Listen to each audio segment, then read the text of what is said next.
یہاں ہمارے علاقے میں ہم نے کم دیکھا ہے، لیکن دوسرے علاقوں کے اندر ایک بدعت ہے، وہ اس مہینے کی پہلی جمعرات جب آتی ہے، رجب کی پہلی جمعرات کو روزہ رکھتے ہیں،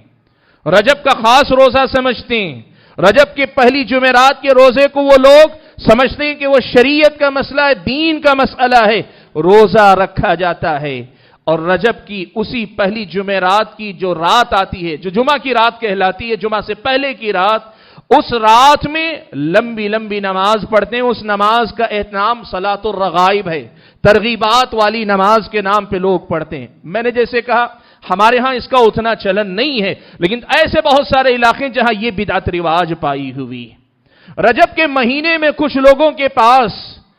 طرح طرح کے اعمال ہیں۔ کچھ لوگ اس مہینے میں خاص طور پر عمرہ کرنے کا اہتمام کرتے ہیں، کچھ لوگ رجب کے مہینے میں خاص طور پر اللہ کے نام پہ قربانی دینے کا اہتمام کرتے ہیں، کچھ لوگ دیگر قسم کی بدعات کو ایجاد کیے ہوئے ہیں۔ میں آپ کو بتاؤں، حافظ ابن حجر رحمت اللہ علیہ فن حدیث کے بڑے اونچے درجے کے امام ہیں،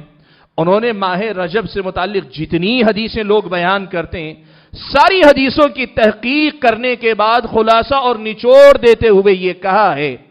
کہ یہ جو قرآن میں آئی ہوئی جو فضیلت میں نے ابھی بتائی، اس سے ہٹ کر حدیثوں میں جو خاص فضیلت کی بات ہے، کہا ماہ رجب کی فضیلت سے متعلق کوئی حدیث ثابت نہیں، ماہ رجب میں روزہ رکھنے سے متعلق کوئی الگ سے حدیث ثابت نہیں، اور ماہ رجب میں الگ سے کسی نماز کی کوئی حدیث ثابت نہیں، اور ماہ رجب میں کسی بھی قسم کے خاص عمل کرنے کی کوئی فضیلت ثابت نہیں۔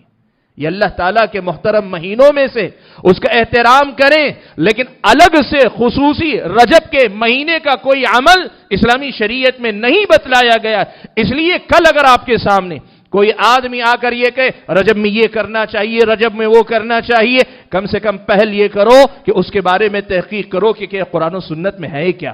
یہ دین کا حصہ ہے کہ نہیں، معلوم کرو، پھر اس کے بعد جا کر عمل کرو، ورنہ ہوگا کیا؟ وہی بات جو میں نے کہی کہ بدعت پر عمل کر کے محنت کر کے جائیں گے، وہ عمل ضائع ہوگا، بلکہ اللہ کے پاس حساب و کتاب دینا پڑے گا کہ دین سمجھ کر ایسی بات کو کیوں اپنایا جو دین کا حصہ نہیں تھی، جس کا دین میں مقام یا گنجائش نہیں نکلتی تھی۔